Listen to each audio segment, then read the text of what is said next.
And there were dwelling at Jerusalem Jews, devout men, out of every nation under heaven.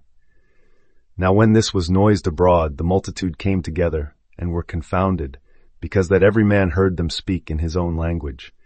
And they were all amazed and marveled, saying one to another, Behold, are not all these which speak Galileans?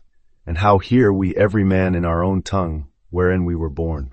Acts 2, 5-8. See in Pentecost, the one Spirit uttering itself through many voices, and each voice hears itself speaking its own tongue.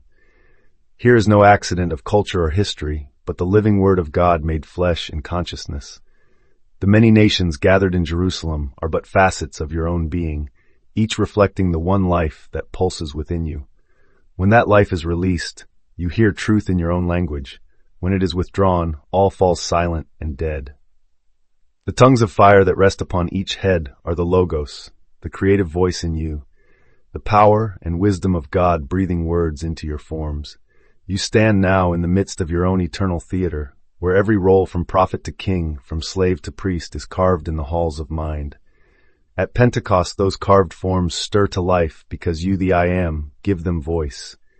Each man hears himself speak because he is that Spirit pushed outward to play his part. Marvel, then, that Galilean simple fishermen should become heralds to every shore. In you the lowliest vessel becomes a conduit of heaven's flood. And by this miracle you know your oneness. Jew or Greek, bond or free, every man is touched by the same breath. No language divides you, for each tongue is a mirror of your own latent voice. When you perceive that every word you hear is the word you utter in your secret heart, fear melts. You will grasp that the world's diversity is but one seamless song of the Word. And as you reclaim that song, arrest its motion and renew it at will, you awaken as its singer, its sculptor, its living echo. This is Pentecost, the hour when I Am becomes all voices and through them reveals I Am to itself. In these few lines at Pentecost, we witness inner states of consciousness shifting from separation into unity. Each devout listener represents a unique vibration of mind, Jew, Greek, Egyptian, suddenly aligned and resonating with a single inner voice. Psychologically, this is the moment when fragmented self-images, our inherited roles, beliefs, and languages all drop away, and the many hear from the one within.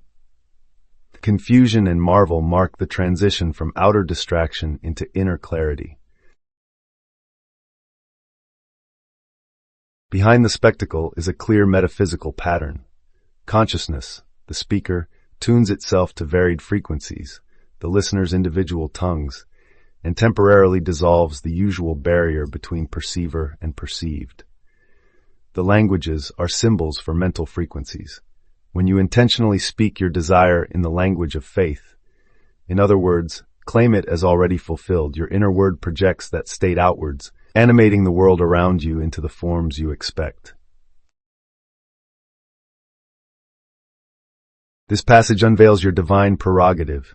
You are the unifying word. You possess the power to translate inner conviction into outer experience. Just as Spirit activated each mind on its home frequency, you too are that one power speaking your reality into being, and every tongue within you, each feeling, image, belief can be synchronized by your one inner word. Each morning offers the perfect opportunity to anchor your consciousness in a single heartfelt affirmation. Select an I Am statement that already embodies your deepest desire and carry this inner word into the stillness of your awareness, picturing it as a clear, resonant note vibrating through every fiber of your being. As you sustain this focus, you will begin to perceive the outer world, mirroring your inner note voices and events, responding to the reality you have assumed. Whenever confusion or resistance surfaces, treat these moments as gentle reminders that your attention has wandered into external reasoning, and simply guide yourself back to the affirmation without judgment. In this way, the essence of Pentecost becomes alive within you, uniting every aspect of your mind under that one inner word and inviting the world to awaken to your divine speech.